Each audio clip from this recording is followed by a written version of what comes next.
Ready to go. Yes, sir. Good morning, RPC Transportation Advisory Committee, December 2nd. Water Street, Exeter. Introductions. David, you want to start, David, because you've got the screen? Sure, I can start. Dave Walker with RPC staff. Also here from RPC are Tim Roach, Scott Bogle, and Annette Pettengill. And then I'm just going to go down the list and ask people to just introduce themselves as I have them listed on my participants list here. So Lucy St. John, New Hampshire DOT. Richard McDermott. Hampton Falls. All right. Jennifer Hale. Jen Hale, Town of Hampton. All right. Peter Coffin in Kingston. Rad. Yep. Coast, sorry. Yes. Good morning, Rad. That's all right. All right. Stephanie. Stephanie Casella, City of Portsmouth. Okay. My participants list keeps shifting around, which is making this really challenging. I wasn't expecting that. Let's see. Matt Scruton. Yep, Matt Scruton here, Town of Greenland. All right, thanks, Matt. Okay, and then we have Tim White. Tim White, New Hampshire Department of Environmental Services Air Resources Division. All right, and then Ricky. Ricky DeSillo, NHDES Air Resources. All right, and Jessica. Yes, good morning, Jessica Wilcox, NHDES Air Resources and Granite State Clean Cities Coalition Coordinator. Hi, everybody. All right. I think that's everyone. Did I miss anyone? No? No? Good. All right. We're going to forego the minutes. And we'll do them on our next meeting. New Hampshire Clean Diesel Program, Ricky. Before I go, I actually think it makes more sense for Tim to go. He's got some information about Volkswagen that might give some context. Yeah, if that's okay with you, Mr. Chairman, it kind of serves as a lead into what Ricky wants to talk about regarding the state clean diesel program. So Not a problem. I will share my screen here. Hopefully. Just made your co-host, Tim. You should be able to do that. Can everybody see that? Yes, sir. Yes. All right. So yeah, an update on the Volkswagen settlement. Thanks for giving us the opportunity this morning on behalf of myself and Ricky and Jessica. So the state's been a beneficiary of the settlement now for about 3 years. We've completed some significant projects and we've also got others that are underway. So I think what I want to do this morning is talk a little bit about just a little bit about the background and history of the settlement and how it works. Also touch on how the state of New Hampshire is involved and review some of the eligible mitigation activities in the trust and explain how this has been transitioning into specific types of projects. And as I mentioned a minute ago, this is kind of supposed to serve as an introduction for Ricky to talk about our state clean diesel program. And there is a connection between the Volkswagen settlement and the state clean diesel program, and I will get into that.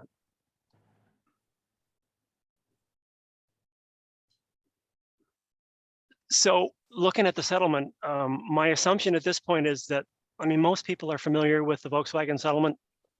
However, I was thinking back the other day, and the settlement actually occurred about 6 years ago now. So there might be some people who aren't as familiar with it. So for the benefit of those folks, I'll say that there was a 2017 settlement between the federal government and the state of California and the Volkswagen Corporation. It was related to violations of the Clean Air Act in about 580,000 model year 2009 to 2015 2 and 3 liter diesel engines. An environmental mitigation trust for states was established to fund projects designed to mitigate those emissions. So all of the US states are beneficiaries of the trust. And the trust is administered by an organization called Wilmington Trust in Delaware. New Hampshire became a beneficiary in January of 2018. Our allocation of funding is about $30.9 million.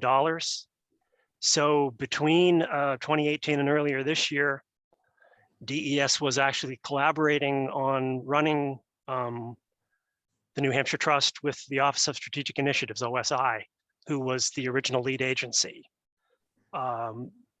DES was actually appointed lead agency back in the summer when OSI ceased to exist because all of their responsibilities were assumed, or most of their responsibilities were assumed by the new State Department of Energy.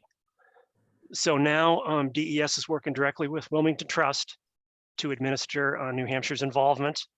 So I think that managing the program now is obviously simpler because there's only one agency involved instead of two, but it's certainly going to be additional work for DES. So, but we're looking forward to that. So New Hampshire has a VW Environmental Trust Mitigation Plan, which is found on our website, and it basically provides information on how we're utilizing the funding allocated to the state through the settlement. So the Environmental Mitigation Trust authorizes the use of funds for 10 what we call eligible mitigation activities. They're numbered 1 through 10 in the settlement, and the 6 that I'm showing on the screen here are the ones that are basically representing the projects that New Hampshire wishes to pursue based upon its needs and based upon where the most emission savings can be accomplished. So eligible mitigation activities 1, 2, 6, and 7 are essentially heavy and medium duty vehicle replacement projects. And you'll also note that the state has included eligible mitigation activity number 9, which involves the acquisition, the installation, operation, and maintenance of new light duty zero emission vehicle supply equipment, also known as EV charging stations. New Hampshire has allocated a maximum 15% of its total funding, or about 4.6 million, for projects for these types of EV charging projects, as allowed by the trust. So for projects involving the vehicle replacement categories, the trust includes details regarding items such as eligible model years and minimum match requirements. So it's important to understand that as part of this trust, the engines and the vehicles that are replaced through these programs, they have to be destroyed. Because I mean, we're talking about emission savings here. And all of these requirements, which are part of the mitigation trust, and they're non-negotiable, are outlined in detail in the trust document.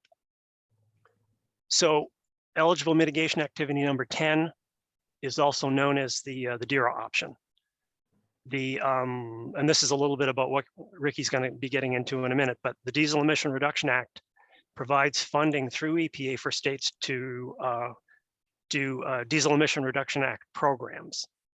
So DES has been a recipient of this funding since, I think, 2008, and has funded diesel emission reduction projects through the program.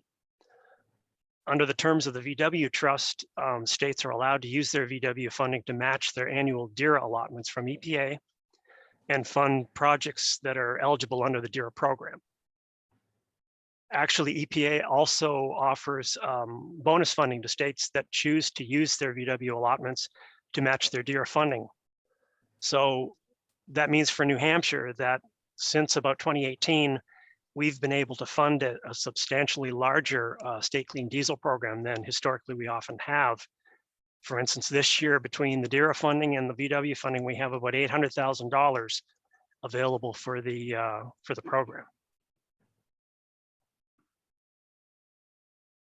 So the VW mitigation plan for New Hampshire describes how the funds are going to be spent over a period of 7 years.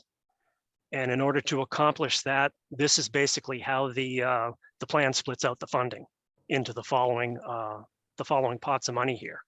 50% of the funding, or about 15.5 million, is designated for replacement of state and municipal fleet vehicles. So this includes things like town fleets, city fleets, school districts, transit agencies, whether municipally owned or not, and entities whose vehicles are operated on behalf of a government entity, such as a school bus contract. So from this pot of money, there's 60% or about 9.3 million for local government projects and about 6.2 million for state government projects. I mentioned before about the electric vehicle supply equipment. That's 15% or 4.6 million. That's to go towards installation of electric vehicle charging stations throughout the state. We've actually received a lot of feedback from stakeholders on the detail of how this funding should be spent. And as I'm going to describe in a moment, we're in the process of implementing projects based on that feedback. The third pot of money, the 20% or 6.2 million, is going to be available to all entities through a competitive solicitation in the project areas excepting for the EV charging. And finally, the 15% administration costs, it's kind of our intent that the administrative costs are going to hopefully remain below 10%. And as a result, we'd be able to use that funding to add to the competitive project solicitation category. So now I just want to talk for a second about some of the specific projects that we've actually done so far. Currently, we've got heavy and medium duty vehicle replacement projects underway with the Departments of Transportation, Safety, and the Department of Corrections. The DOT project, which is it's by far the largest of the projects, involves replacement of 38 vehicles. And additionally, the VW Trust is actually funding a project with the Department of Environmental Services to replace 2 of our medium duty vehicles that are being utilized for the Winnipesaukee River Basin program. Early in 2020, the Trust also funded a project with the Manchester Transit Authority, which provides, they provide school bus transportation for the city of Manchester. And the project involved the replacement of 14 diesel school buses with propane school buses. So, and as I mentioned a minute ago, we've also got plans to fund projects involving EV charging stations, and we've already completed some. In fact, earlier this year, Governor and Council approved a VW contract with Revision Energy from up in Maine. They provided level 2 EV chargers at a state-owned parking facility in downtown Concord. The project's done, the chargers are operational at the site. And DES is currently collaborating with the Department of Administrative Services and Natural and Cultural Resources on a CMAQ program, Congestion Mitigation and Air Quality project that involves installing level 2 chargers here at 29 Hazen Drive and at 21 South Fruit Street, and also up at Cannon Mountain Ski Area in Franconia. So the idea with this project is that the level 2 chargers here in the city of Concord would be used to charge state vehicles overnight and would also be available for use by state employees and by the public during the day. And for this project, we're using the VW funds to match the federal CMAQ dollars. And finally, as I've probably already mentioned, or hopefully you're aware of the fact that we released an RFP on September 17th for a statewide corridor-based DC fast charging project. So the goal of this RFP is to support the installation of direct current fast charging and co-located level 2 chargers on key travel corridors in the state. So the objective would be to receive qualified proposals for installation, operation, and maintenance of the chargers along the specified corridors. All the information related to this RFP is available on our website, and the proposals are due on January 28th of next year. So the last bullet I've got there, which includes the state clean diesel program, which I've already mentioned that we operate with the EPA DERA funding. So basically, we wanted to focus our attention principally on this morning, as we've just begun our 2021 project solicitation. And so our grants coordinator, Ricky DeCillo, is actually going to spend some time talking about that program in a little bit more detail. So I am going to try and give my screen back. Tim, while you're doing that, is John Q. Public aware that they can use the state chargers? I would think that before all is said and done, there it is right there, sorry, that we will be probably providing that information once the project has been completed and the chargers go up online. There would probably be information provided to inform the public as to the availability of those charging facilities. Oh, so it's forthcoming. Yeah, the project is not yet completed. The project is Okay. just in its initial stages. Gotcha. Thank you, Tim. Yep. Ricky, you're on.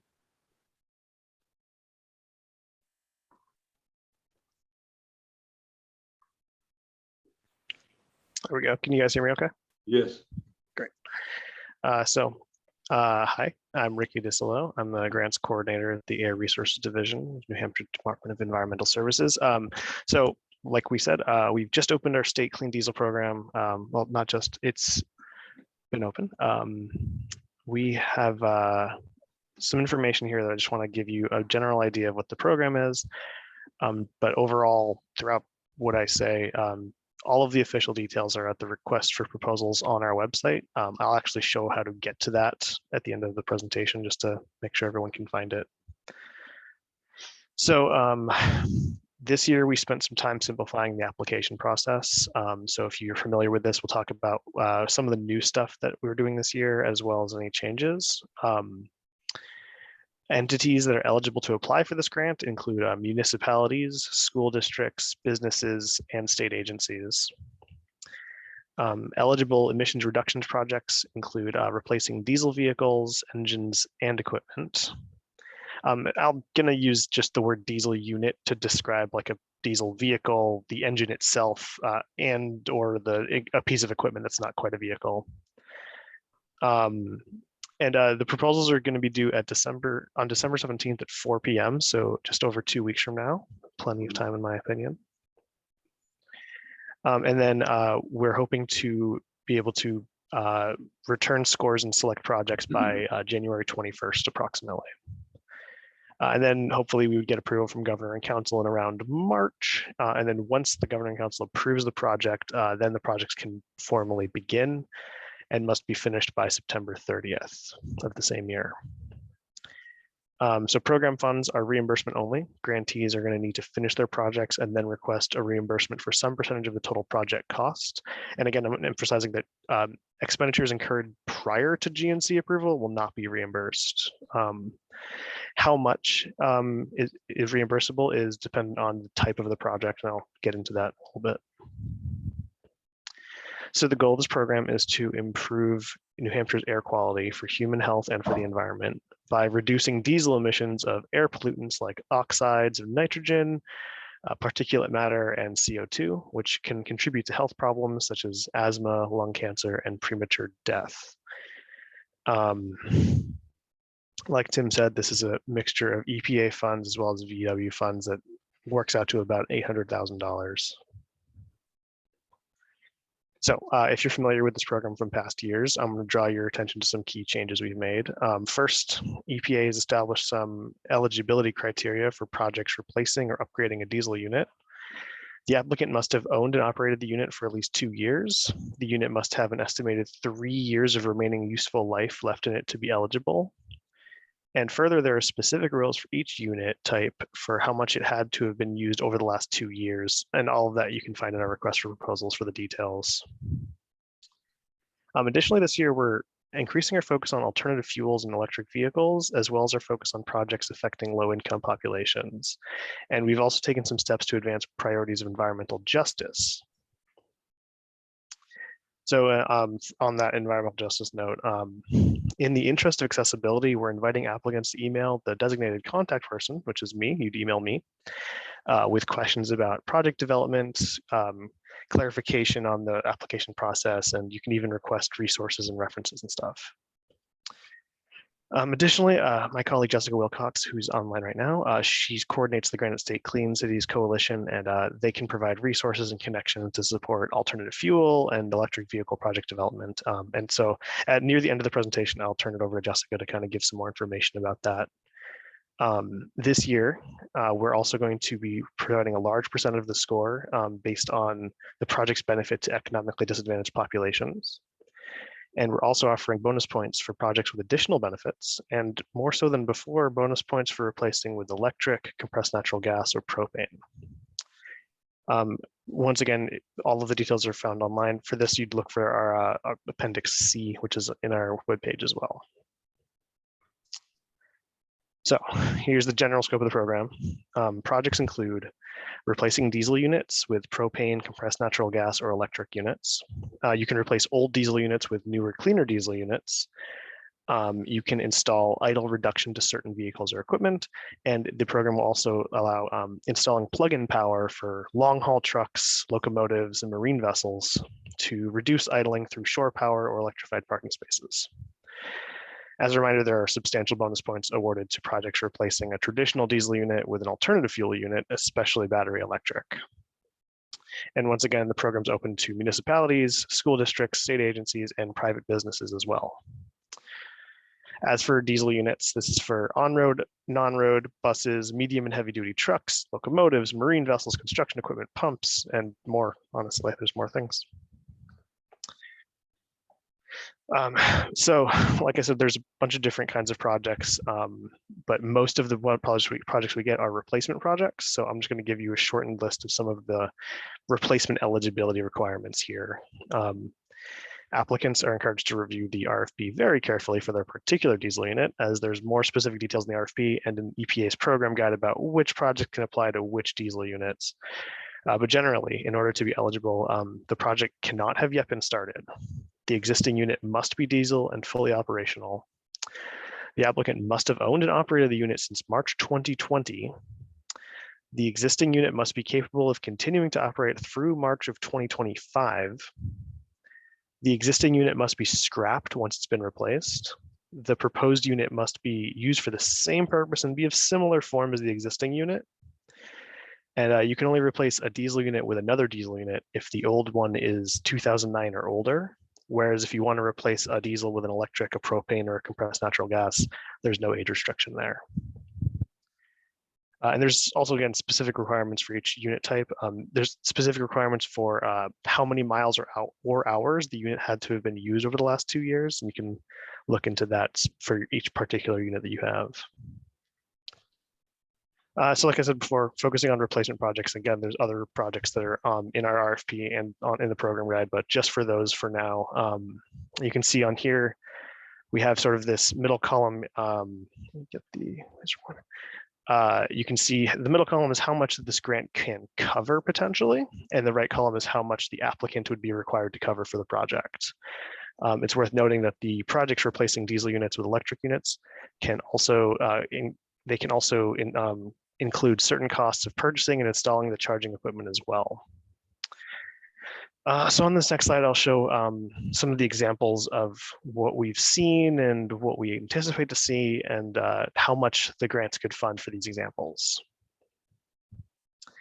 So generally, EPA will fund a higher percentage for replacement projects with non-diesel alternatives like propane, compressed natural gas, and electricity. For example, if an applicant wanted to replace a diesel school bus with an electric school bus, the grant could cover up to 45% of the project cost, whereas replacing an old diesel school bus with a newer, cleaner diesel school bus would only qualify for up to 25% of the project cost. That said, applicants are encouraged to determine what the best project for them would be. We've received a lot of surprising projects too, so if you have an idea for a project that will reduce diesel emissions, it's worth at least contacting us. And like I mentioned, accessibility is a priority for us this year, so we're happy to help applicants develop projects by providing them resources and information. So that's more or less how the program goes.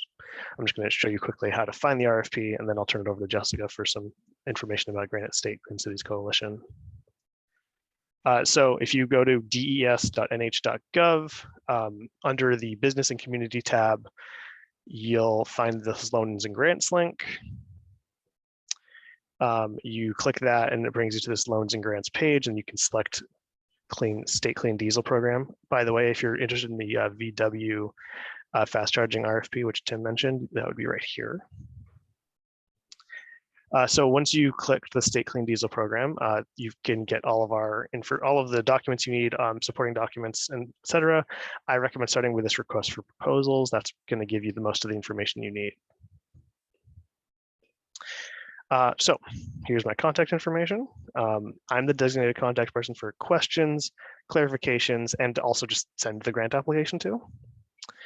Once again, the applications are due December 17th, but projects cannot begin until Governor and Council approval, and must be completed by the end of September. There's no guarantee of funding or approval for any applicant. The DERA webpage on DES's website has all the forms and the official details. And before we wrap up, I just want to give the floor to Jessica Wilcox, our Granite State Clean Cities Coordinator, who has a few resources to share as well. Jessica? Great. Thanks so much, Ricky. Thank you, Ricky. Thank you. Good to see everybody again. I know it's been a little while since I've been with you all, so just wanted to reintroduce myself, Jessica Wilcox. I work with Ricky and Tim at DES, and I also coordinate the Granite State Clean Cities Coalition here in New Hampshire. So just wanted to reintroduce the coalition real quick in case everybody's not familiar. We are New Hampshire's Clean Cities Coalition, but we're part of a national network of Clean Cities coalitions supported by the U.S. Department of Energy and hosted by DES. And what we do is we work with public and private fleets, municipalities, school districts, as well as businesses to support the transition from diesel to cleaner fuels like propane, natural gas, or electric vehicles. And on this slide, just a few samples of our efforts to support that work. We do a lot of education and outreach projects. Some of you may be familiar with our Green Your Fleet event, which takes place every 2 years at the New Hampshire Motor Speedway and includes a fun drive around the racetrack with alternative fuel vehicles. Unfortunately, we had to cancel our 2020 event. Everybody knows why. I'm not going to mention the word, but and also worked with Manchester Transit Authority in supporting their project for the transition to propane school buses, and Nashua Transit in their transition away from diesel to compressed natural gas, as well as hybrid electric transit buses. So love to support those kinds of projects, and would love to support any projects in your communities as well. Next slide, please, Ricky. And so through our support from the U.S. Department of Energy, we have access to all of these fabulous tools and resources, including the Alternative Fuel Data Center, which can be found at the link on this slide. And so if you want to know anything like the basics about alternative fuels or any fuel, you can find that information on this website, including case studies and a station locator for alternative fuel stations, as well as like current laws and incentives available here in New Hampshire, like the New Hampshire Electric Cooperatives and rebates for electric vehicles and charging stations and things of that nature. Next slide, please. And so I want to call out a few of these really useful tools that, if you are pursuing alternative fuel projects in your community, may be helpful to you. One is the vehicle search tool, where you can find out if alternative fuel vehicles are available for a specific model. For example, pickup trucks or street sweepers. If you're interested in knowing what types of alternative fuel options may be available, this is a great tool to utilize. We also have the A-Fleet tool, which is really helpful in calculating the cost of ownership as well as emission savings, because really looking at the cost of ownership, you want to look at the big picture, right? The TCO and not just the upfront cost, which can be higher, but then you look at maintenance savings and fuel savings, and that can offset that cost. We also have, like I mentioned, laws and incentives and case studies, like Massachusetts transition to electric school buses just over the border. Next slide, please. We also have technical and problem-solving assistance available, and I know this is helpful, especially when you tackle those really technical questions that may come up in the quest to gather information and really look at what would be involved in transitioning away from a diesel vehicle to, or a gas vehicle to alternative fuel. So alternative fuel, propane, natural gas, electric, even biodiesel. Those questions come up, we can contact technical response or even call in Tiger teams to kind of help walk through those project issues. Next slide, please. And I wanted to highlight some resources on our website, as well as an ongoing project that we're participating in collaboration with the Vermont and Maine Clean Cities Coalition. We're highlighting medium and heavy duty electric vehicle and equipment options. And so we've held several webinars as part of a series. Those recordings are available on our website. We have another webinar coming up in January on developing charging station response to this fleet of electric vehicles. And we're also doing some in-person demonstrations. We held a couple with electric street sweepers, and we have one scheduled in the Upper Valley next week and the following week with an electric pickup truck. So next slide, please. If you're interested in any of these resources or have some questions about projects you may be developing, this is how you can contact me. It's not just me, it's a whole coalition of people and experts. So we're happy to get you connected if it helps talking to other people that have gone through and done those projects before you, or if you need help, navigating the resources that I've highlighted, happy to assist with that as well. And like I said, I work with Ricky and Tim, so you know how to reach us. Thanks, everybody. Back over to you, Ricky. One minor question for either Jessica or Ricky. Does it make any difference relative to the town that may have just 1 or 2 vehicles versus 10 or 20? Is there a cost differential? The cost differential to transition a fleet of 1 or 2 to versus a fleet of 10 or 20? A fleet of 1 or 2, wow. Versus a fleet of 10. Does it make any difference? As far as the state clean diesels program is concerned, no. I mean, you can you can write your application for 1 truck or 20. It's, if it's a good project, if it's eligible, then that's what matters. Okay, good to know. Thank you. Thank you, Jessica. Thank you so much. Anybody have questions for Ricky or Jessica? I guess not. You did such a great job. Hey, Richard, I got just a question for Tim, Go ahead, Jim. for Tim, Ricky, and Jessica. Just there's been there's a group of economic development professionals and planners that have been meeting since COVID hit. And one of the things that, with everything going on with the Build Back Better, the various EDA grants, electric vehicle charging has been something that the economic development folks in the region seem to see as an important piece of infrastructure. But I think what I want to explain, the question I want to ask is, do we have a real comprehensive plan for the region as to where, when, and how the charging infrastructure gets built and installed? Because I'm not aware of it, if there is.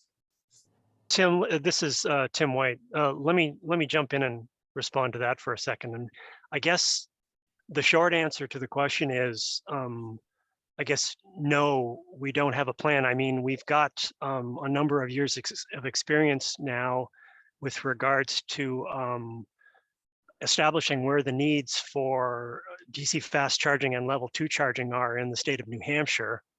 I don't really know that much about how the new infrastructure funding is going to be distributed. I mean, it's my understanding that the Department of Transportation is probably going to be involved in the distribution of that funding. I mean, we've held a couple of very, very introductory discussions with the DOT to begin to get a handle on how those funds are going to be distributed. But I mean, it's really early at this point, and I do, acknowledge the fact that the first step is to develop a plan to determine how those funds can be most efficiently used. Yeah, I think some of the concerns that I've heard is it seemed as though, there was interest from communities in pursuing funding for charging stations. But they're sort of pitted against each other in a competitive process where that probably doesn't make sense for that type of infrastructure. There's probably optimal locations, and I don't know if there's any data on market share and registration data on electric vehicles that shows where the greatest likelihood of use might be.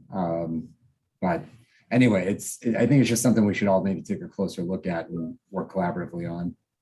I mean, yeah, I think the most significant accomplishment that has been done to date so far with regards to developing what the priorities for placement of those EV chargers would be is that we have established in cooperation with the DOT and the Federal Highway Administration that listing of alternative fuel corridors throughout the state.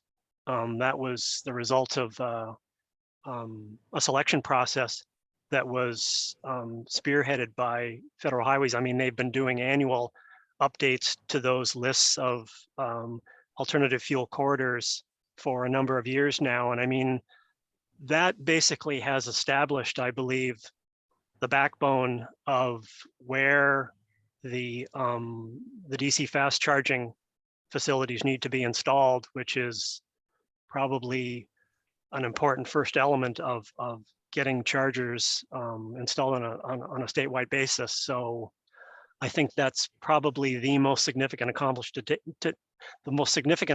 to date in terms of where those facilities need to be sited.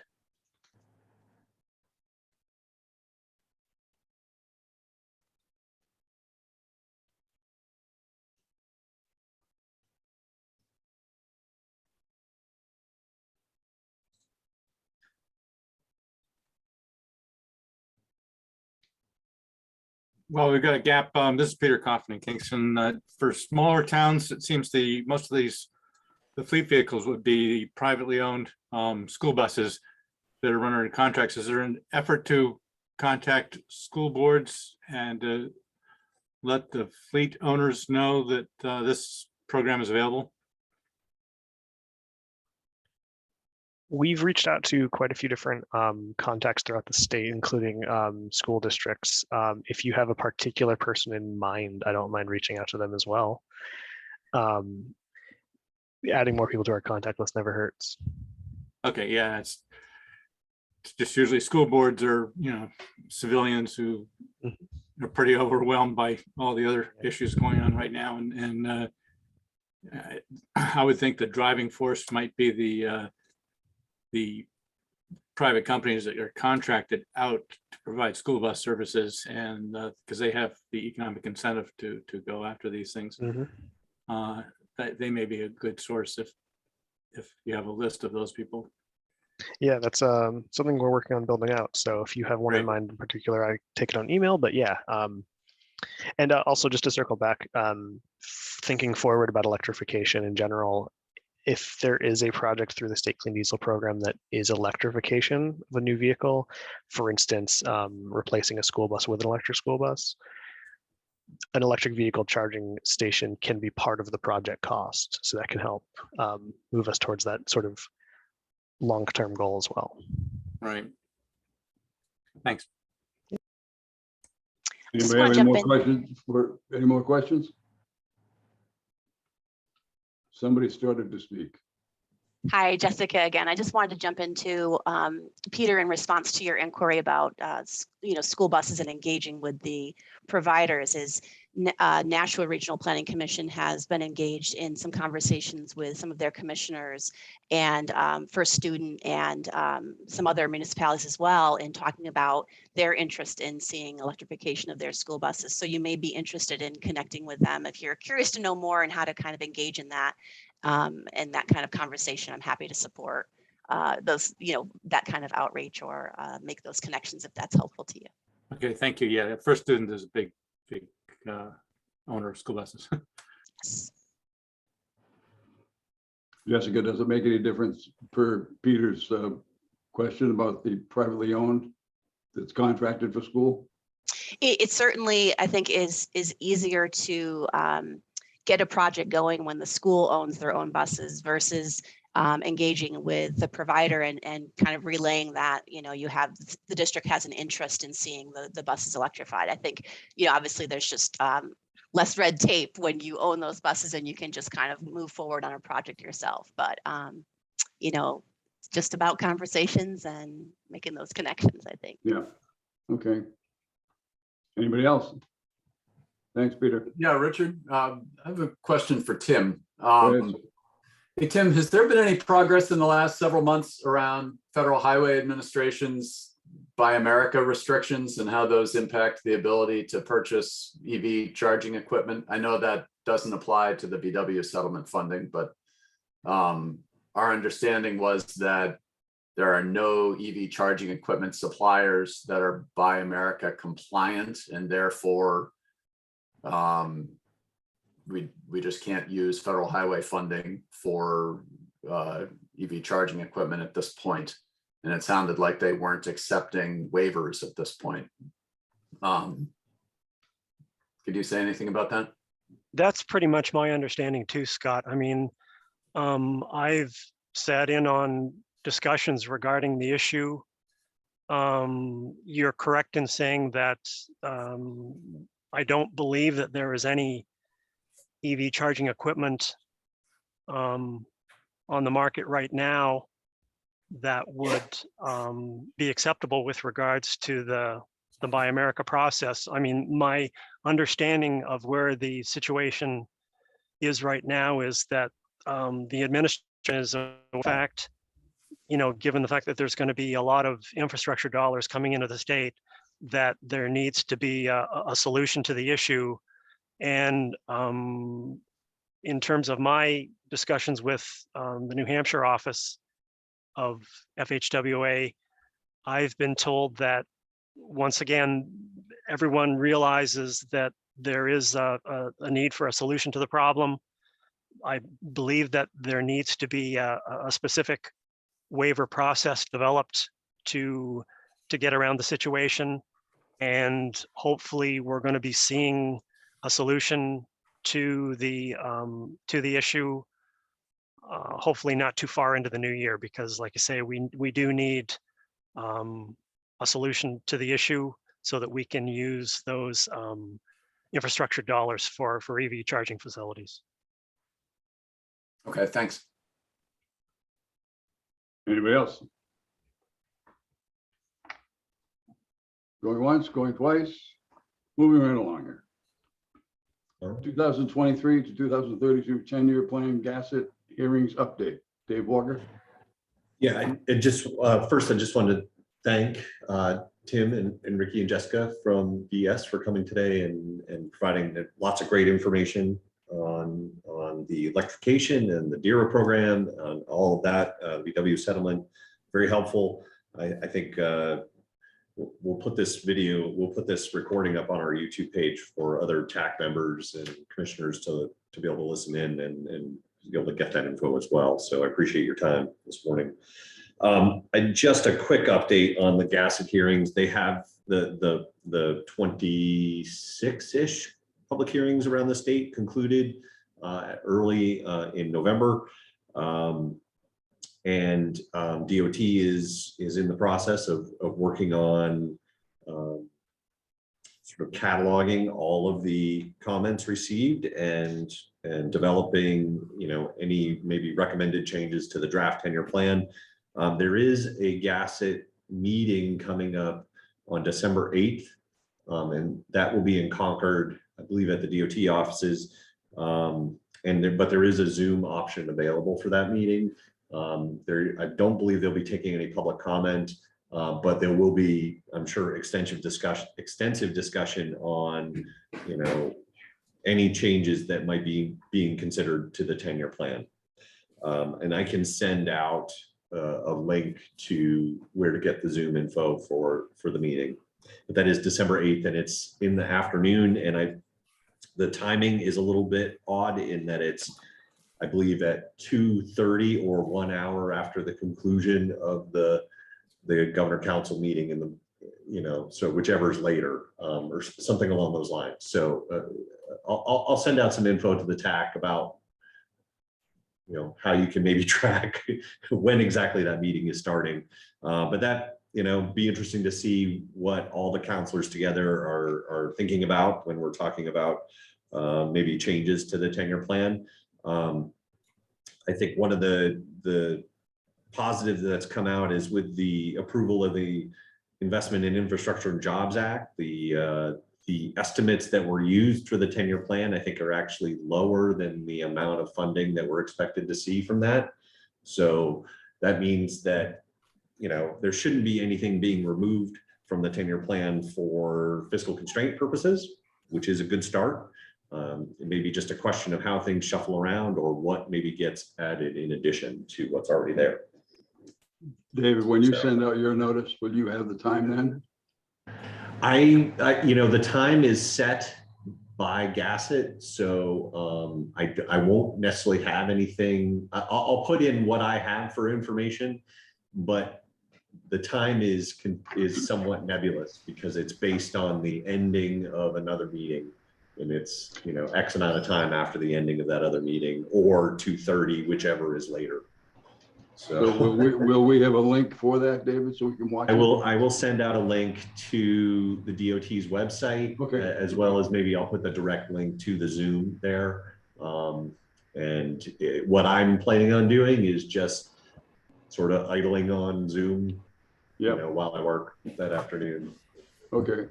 All right. Just Thanks, leave it in the Dave. background, waiting for them to start the meeting, kind of thing. So. Okey-doke. Discussion of topics for future TAC meetings. Dave Okay. and Scott. Yeah, this is just, you know, we often find ourselves at the TAC meetings doing just sort of pure kind of business stuff, things that we have to get approved or adopted or move through a process. But we find that there's both a lot of interest in and a lot of engagement in having discussions like today, where we maybe bring in somebody else, or we have a special topic where it's just really informative about, you know, things like the clean diesel program today. So just wanted to see what TAC members might have for ideas about different topics that we can tackle, say, over the course of 2022, or different you know, things you'd like to be discussing kind of at these meetings. So would you be kind enough to send something out, David? Because there's very few members on board now. Yep, I can do that. Give us a bullet format as to what you would like us to reply to. Okay. But yeah, and any ideas that anybody has now would be appropriate. Talk about different things. Red? Red? Yeah, Dave, I'd be happy to give an update on Coast, sort of our 5-year operating projections and how the new Infrastructure Act funding impacts that, and what the implications are for the need for matching funds if we're going to access those new dollars. Scott, you had something? No, I was just calling to your attention that Rad had his hand raised. Okay, sure. Anybody else? All right, thanks, David.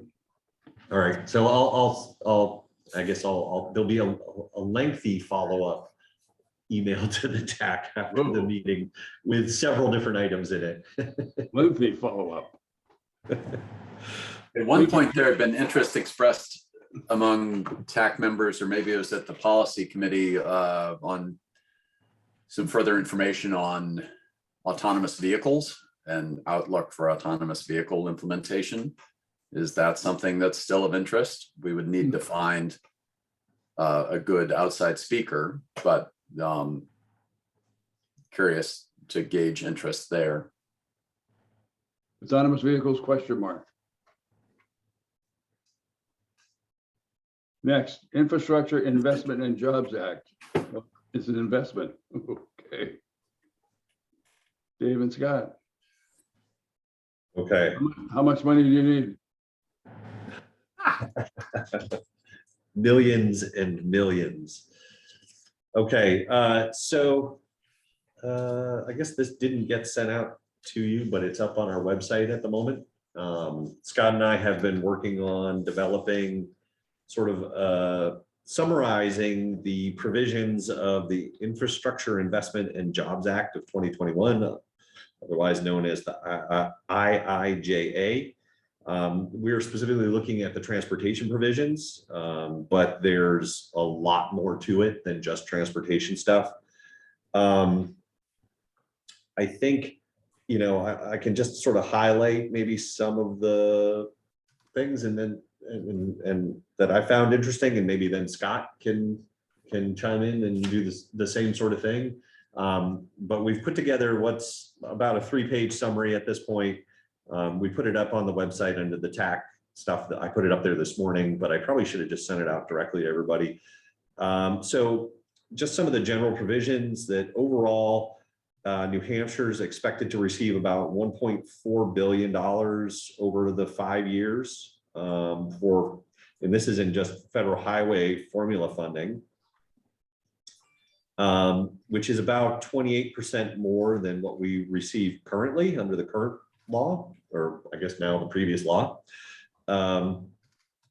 There's also about $12.5 billion of, excuse me, I'm going to sneeze here, National Bridge Investment Program funds for economically significant bridges. We're eligible to be, competitive for that grant. We are expected to receive about $27 million over 5 years in formula funding for emission reduction related transportation improvements. And some of that sounds like it might match up well with VW program or DERA program funds and that kind of thing in terms of electrification and getting rid of older diesel vehicles. There's approximately $30 million over the 5 years coming to work on transportation system resiliency. And this is just formula funds. There's also a substantial amount of money in discretionary grant programs related to resiliency as well that we can apply for. There's 17 million dedicated to EV charging infrastructure. And then there's another $2.5 billion in competitive funding available for that as well. And then there's another extra $15 million available for highway safety traffic programs, which is beyond just looking at engineering and infrastructure improvements, but looking at education and other types of things that can be done to change driver behavior and reduce crashes. So let's see, some other programs. Let's see, that resilience program that I mentioned, that's known as the PROTECT program, the Promoting Resilient Operations for Transformative and Cost-Saving Transportation. And that is, like I said, there's some formula funding related to that, as well as grant funding. An interesting piece of that is that if we develop like a transportation system resilience plan and incorporate that transportation resilience program plan into our long-range planning process, we can change the federal matching amounts from an 80-20 to a 90-10, which can be pretty significant when we're talking about some of these coastal resilience projects that are, will be very costly and to implement. Let's see.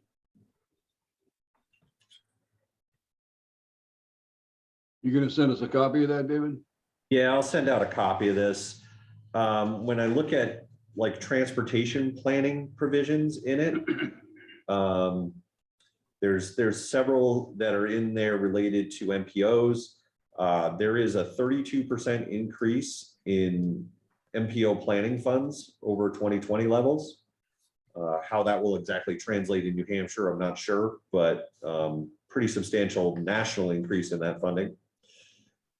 We have to make some slight changes to how we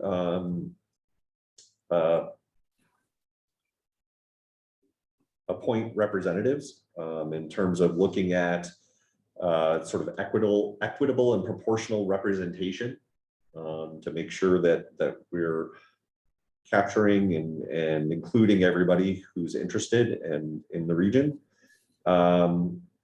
There's some clarification on some older rules about planning consistency. So as you may or may not remember, we share a portion of the Boston urbanized area in our region. And so there's been discussions in the past that we would have to sort of closely coordinate and make our planning very consistent with other MPOs in the Boston urbanized area, which there are, I want to say 9 or 10 different MPOs in the Boston urbanized area. The new law clarifies rules on that, in that we need to make sure that we're consistent, but we doesn't require us to do any joint planning, which is useful because of that state boundary creates some challenges. And let's see, the other piece that's I thought was really interesting is that we're now required to consult with officials responsible for housing and for affordable housing as part of our planning process. We've done that in the past anyhow, but it's now a requirement that we incorporate housing as part of our transportation planning process, which I think is pretty useful. Scott, you want to chime in on anything?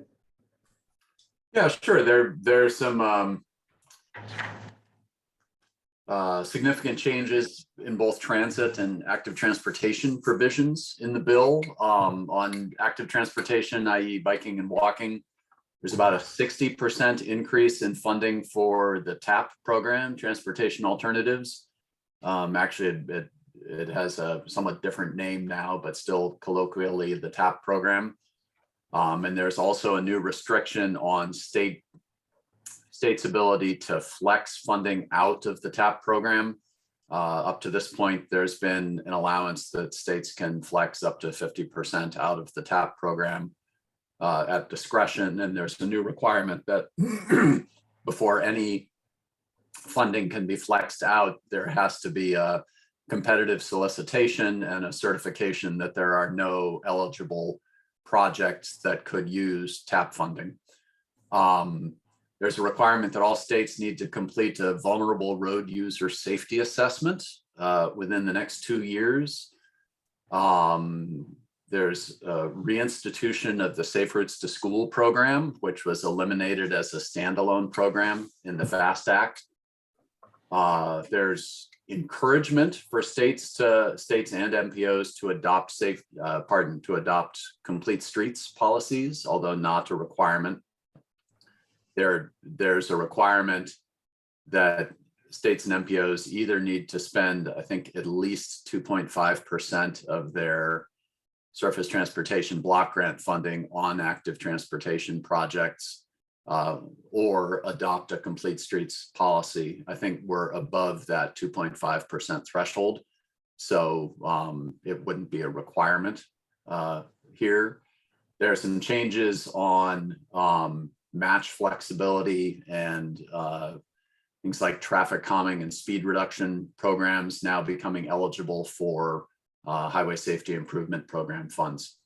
On the transit side, there's about a 30% increase across the board on all of the different FTA transit programs, the urban formula funds that Coast and CART rely on, as well as the bus and bus facility competitive grant funds that all of the transit agencies in New Hampshire rely on for fleet replacement. Another interesting provision is up to this time, there's been a limit on how many years CMAQ funds can be used for transit operations. Traditionally, CMAQ funds have been a source for piloting new transit services, buying the capital equipment and then supporting operations for a period of 3 years at a higher federal match share. But the ability to do that has been limited to 3 years, and the new legislation does away with that time limit. So CMAQ funds can now be used indefinitely as operating match. A couple of other things, there are a couple of other provisions, and actually I included a link to the summary in the chat if folks want to grab it, and it's also with the TAC meeting materials on the website, as Dave noted. I wanted to note a couple of pilot programs that are at the end of the summary, and one in particular caught our eye. We had heard about this, probably a year ago, that Senator Shaheen was working to incorporate a marketplace provision for trading and sale of toll credits. And there's a pilot project in here to identify whether there's to try and set up a marketplace for turnpike toll credits, allowing up to 10 states to participate on a pilot basis, to offer toll credits for sale to states that don't have toll credits, and to identify what is the market value of a toll credit that could, it might be worthwhile for a state that does not have access to toll credits, does not have a great deal of state funding to buy toll credits at some discount below face value that would allow them to then use their federal funds at essentially 100% federal share, the way New Hampshire has given limited state funding. There's also a national pilot project for piloting a per mile user fee as an alternative to the gas tax. And I couldn't find a great many details on exactly how that will work, whether it will be some number of states that are selected to implement that. But those are some of the highlights. There's a lot of interesting stuff, and I suspect there may be other things that we haven't yet seen. Dave and I compiled this out of summaries developed by various other organizations, whether AASHTO or the National Association of Regional Councils or the League of American Bicyclists or the Community Transportation Association of America. So as new things come to our attention, we'll certainly bring them to the TAC. But we waded through a lot of stuff. If you want to read the details, the link's in the chat. Thank you, Scott. Appreciate it. There's three sheets that Anybody we have were any? sent, David or Scott, well, there's three sheets that we were sent. SWOT analysis for LHEP update. Does somebody want to review that? Oh, that's the SWOT analysis. That was basically the results from, was it our last meeting? Yeah. That we went through the long range plan, strengths, weaknesses, opportunities, and threats.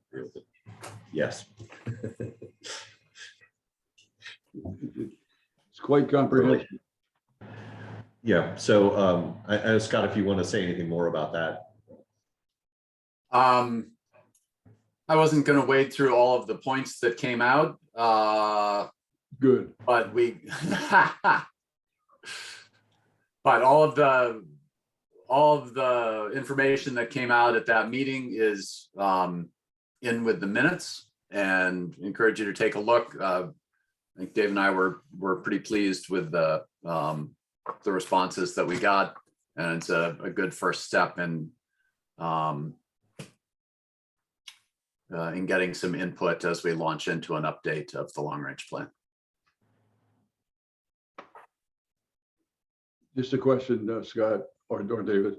Shoot. I've got 1, 2, 3 questions on the item number 1. And I just want to know, should I waste my time asking the questions? One of them is the high-speed tolling at I-95 has been a benefit. Is that true or false? I mean, it has been a benefit, or are you questioning? So each of those bullets reflect comments that were made by a member of the TAC. And so that was a comment by a member of the TAC regarding what they perceived as a strength of the transportation system in the region. Okay. So that TAC member's perception was that high-speed tolling has been successful and a benefit to the traveling public. And I didn't see a question mark, so I assume the obvious. Okay. Yeah. Okay. And the others are similar. Yeah. Okay. Thank you very much. Open discussion, comments, anybody? All you quiet people, speak up. Lucy, how you doing? I'm doing well, thank you. Oh, we can hear the girl. Oh, God. Right. Any questions, anybody? Now, I can't say it's 1 o'clock yet because it's too early in the morning. Okay. Well, I'll send out some info this morning, links to, the website, to the gas hearing information, And anything else, I'm going to put this recording up on our YouTube page so that we can, so that others can view it if they're interested. And I'll send all that information out a little bit later today. And thanks to everybody for coming, I guess. Is Tim White still here? I am. Jim, I apologize for forgetting about you and answer question time. Not at all. No All right. problem. No Okay. problem. Thank you, folks. Oh, Yeah, go ahead, thanks, sir. Go ahead. David. Yeah, our next meeting, I believe, would be January 27th. Correct. So, hope You to got see everybody in the new year. meeting scheduled for 2022. Yeah, I've got that at the bottom of the agenda. As always, I keep it there. Going to plan to keep the same sort of format where we have a meeting space available here in the office, but people are welcome to come in via Zoom. There may be times where we actually need to have people come in if we have a tip amendment or something like that, that we need to sort of get approvals on. At this point, we still need people in the room to create the quorum. So that does David, create- could you come up with a number for how many people we should have for a quorum? Yeah, we'll need to do that. It's basically a third of our voting membership, I believe, is what the number is now, which still makes it, for the TAC, it makes it about 10 people-ish. And we will have tip amendment 3 coming up for probably the January meeting. Okay. So we may need to consider how we do that. Consider that statement forewarned. Heads up. Are we forewarned? Forewarned. Just that's something we'll be trying to work through here in the office, and try to figure out a way that we can do it where people are comfortable, and everybody is, we can get the work done too. So that's just just a point to Rad, when he speaks, have the cost for putting up a waiting station or whatever you would call it for individuals. Sounds good. All right, folks, it's almost 1 o'clock, so take it as it is. Okay. Have a good day. Thank you. Thank you. All right. All Have a good right. day. Take care, everybody. Thanks for coming. Thank you. Bye.